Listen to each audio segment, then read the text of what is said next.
Yo les dos, bienvenue dans ce nouveau One Shot, le format qui revient avec vous quotidiennement sur l'actualité, ou en tout cas son meilleur, des plateformes de streaming. Et aujourd'hui, deux challenges me concernant. Déjà la première, évidemment, vous tenir au courant des meilleures news qui sont tombées cette nuit finalement et hier. Et la deuxième, faire une intro de 1 minute 30. Et vous allez voir que ça va être galère parce que le programme est assez lourd. Sans plus attendre, on parlera finalement de toutes les franchises, le top 20 qui attire le plus les Américains. Vous allez voir, il y a toute une liste qui s'est dressée devant nous et on va voir qu'il y a des choses assez surprenantes finalement. On va débattre un petit peu de tout ça et je vous inviterai en commentaire à me dire un petit peu votre classement aussi de ce qui vous intéresse le plus. On parlera ensuite de Hawkeye. Voilà, le tournage commence bientôt et il y a énormément de rumeurs, mais aussi énormément d'informations qui commencent à partir dans tous les sens. C'est n'importe quoi, on va en parler, notamment des rumeurs de casting et une certaine Black Widow qui serait présente au passage, plus ou moins on va dire. Le créateur de Black Mirror est clairement en train, lui de son côté concernant Netflix, de concevoir un documentaire parodique à l'année 2020. Il y a plein de choses à raconter là-dedans, on est d'accord, vu l'année qu'on a passée, je pense que ça peut être intéressant. Et enfin on ira faire un tour du côté de Outer Banks saison 2, puisque sur Twitter, une certaine actrice a teasé plus ou moins une ambiance qui pourrait y avoir dans la saison 2. Bienvenue dans ce nouveau one-shot, n'hésitez pas en tous les cas à me faire part de vos ressentis sur ces news en commentaire. C'est parti, on y va!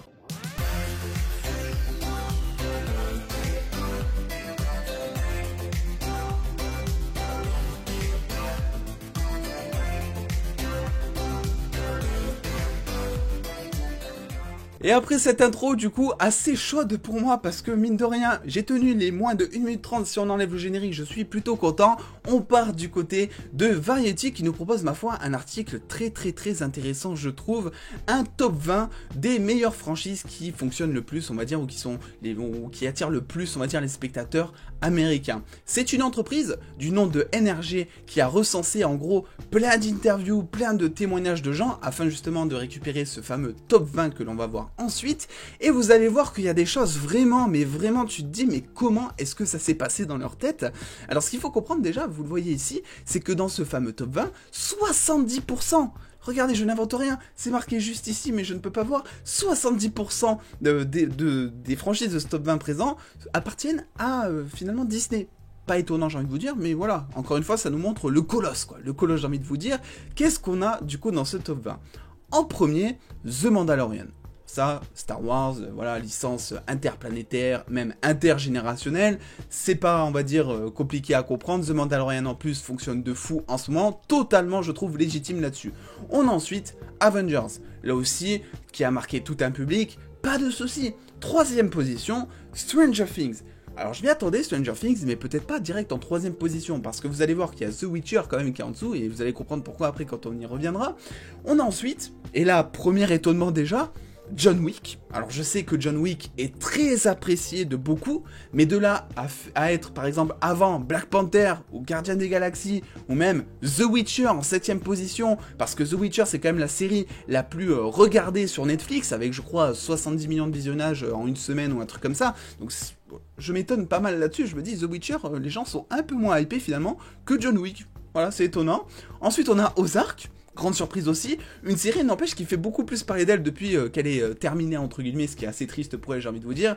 Et ensuite, Spider-Man Into the Spider-Verse, alors là je suis complètement d'accord, il faudrait même l'upgrader un peu.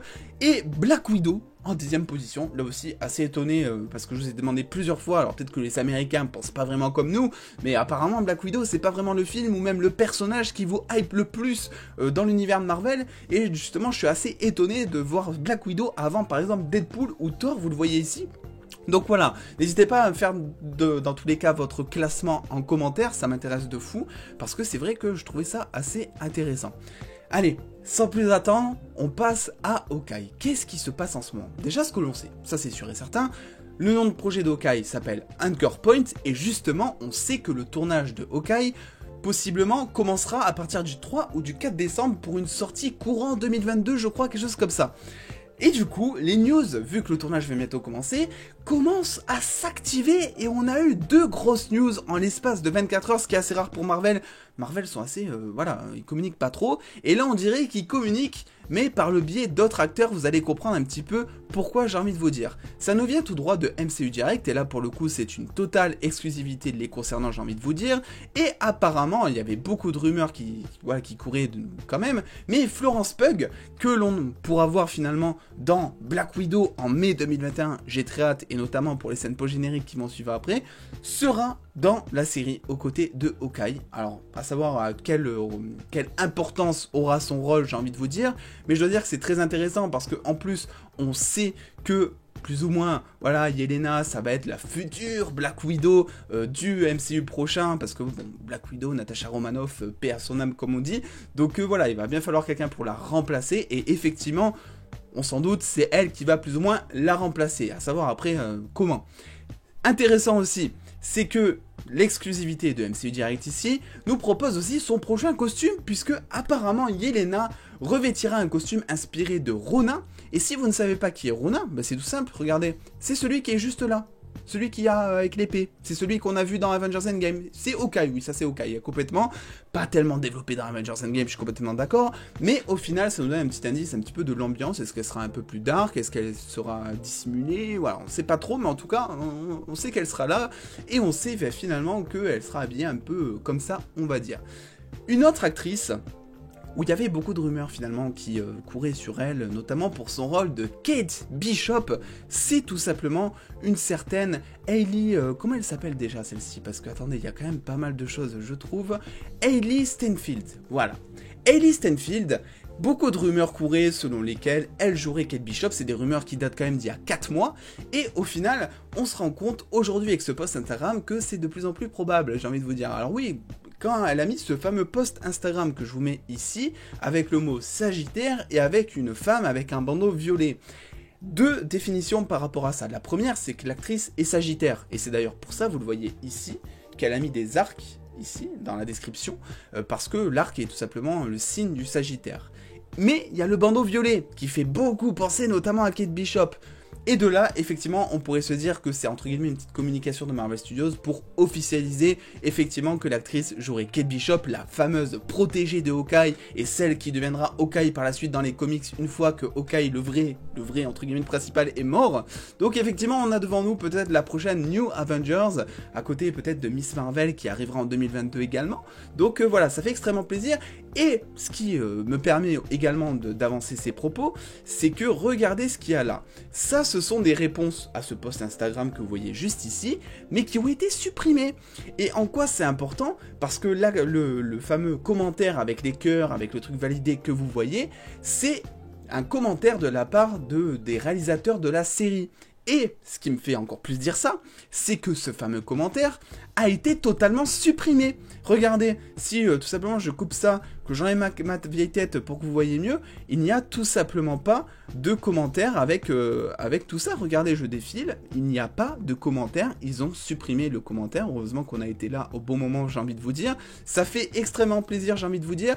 Qu'est-ce que ça veut dire finalement? Ça veut dire qu'effectivement on peut s'attendre très prochainement à des nouvelles informations officielles cette fois, plutôt que de chercher à droite à gauche concernant notamment Hawkeye et concernant toute la communication du MCU à venir, parce qu'il y a quand même pas mal de séries qui sont en cours de tournage. Je crois qu'on est à 4 séries, 4 productions Marvel qui sont en cours de tournage en ce moment. C'est vraiment phénoménal, et ça confirme le fait que Disney, voilà, disait ça il y a quand même quelques temps. Disney annonçait donner la priorité au programme du Disney Plus maintenant, et non plus aux salles de cinéma. Et clairement, avec tous les démarrages de tournage que l'on a eu récemment, ça se confirme, je trouve, ici.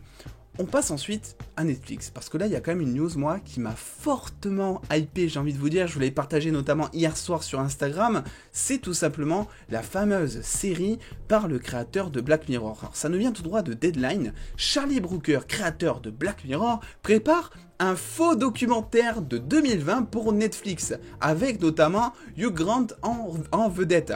On n'a pas énormément d'informations, vous le savez, en fait je viens de tout vous dire exactement, un faux documentaire, donc quelque chose d'un petit peu de parodique, j'ai envie de vous dire, sur l'année 2020. Moi, Black Mirror, c'est une série que j'apprécie vraiment, j'ai regardé tous les épisodes et je trouve que vraiment cette série c'est un chef-d'œuvre, honnêtement, je pense que voilà, j'adore comment elle nous plonge dedans, tout ça. J'ai entièrement, mais alors entièrement confiance en son créateur pour nous livrer quelque chose vraiment d'insane. Et je pense aussi que 2020, le mec, il a pas vraiment à creuser dans son imagination, on va dire. Vu l'année qu'on vient de passer, vu les élections qu'il y a eu assez drôles, suivant le contexte dans lequel on se place, on va dire, et vu un petit peu toute la merde qu'il y a eu aussi cette année, eh bien, on se cache pas que effectivement, il y a pas mal de choses à raconter. Dites-moi non plus, dites-moi votre avis un petit peu, qu'est-ce qu'il va raconter, les élections? Honnêtement, ce serait pas un bon moyen de parodier un petit peu l'année 2020, les élections américaines, qui sont un petit peu on va dire, l'étendard de cette année 2020, on pourrait symboliser ça avec les élections et le masque, je sais pas ce que vous en pensez. On passe ensuite du côté d'Outer Banks, toujours sur Netflix, puisque une actrice a teasé plus ou moins l'ambiance qu'il allait y avoir justement dans cette saison 2, ou en tout cas une partie, et je voulais un petit peu vous partager ça, parce que Outer Banks, on n'a pas énormément d'informations en ce moment, ça viendra, vous inquiétez pas, ils sont toujours en cours de tournage actuellement, et au moindre truc, voilà, je vais essayer de vous le montrer, comme ça tout le monde est assez au courant. Ça nous vient tout droit de Madison Bailey, qui joue, rappelez-vous, la Kiara finalement, Kiara dans le groupe, dans la bande, qui a tweeté, tellement excité de vous donner cette saison 2, ce n'est même pas marrant. Et apparemment, on le sait, regardez ce qui a marqué là, regardez le petit compte officiel là, qui met les petits doigts en mode il faut rien dire, tout ça. Je trouve que c'est quand même assez hypant. Et effectivement, elle nous tease là-dedans qu'il y aura un moment dans la série apparemment qui ne sera pas toujours tout rose.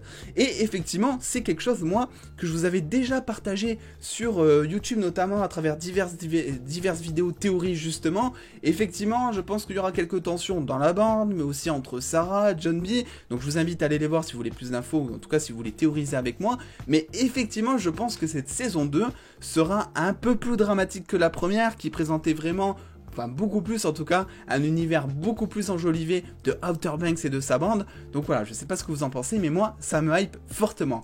Bref les autres, j'espère que cette vidéo vous aura plu et qu'elle vous aura fait kiffer, et si c'est le cas, n'hésitez pas à lâcher le petit pouce bleu pour me le faire savoir, ça fait toujours plaisir et ça aide au référencement, surtout si vous mettez quelque chose en commentaire. Donc n'hésitez pas à mettre un petit mot qui fait plaisir, ça peut faire toujours plaisir, parce que le plaisir c'est la base de cette chaîne évidemment.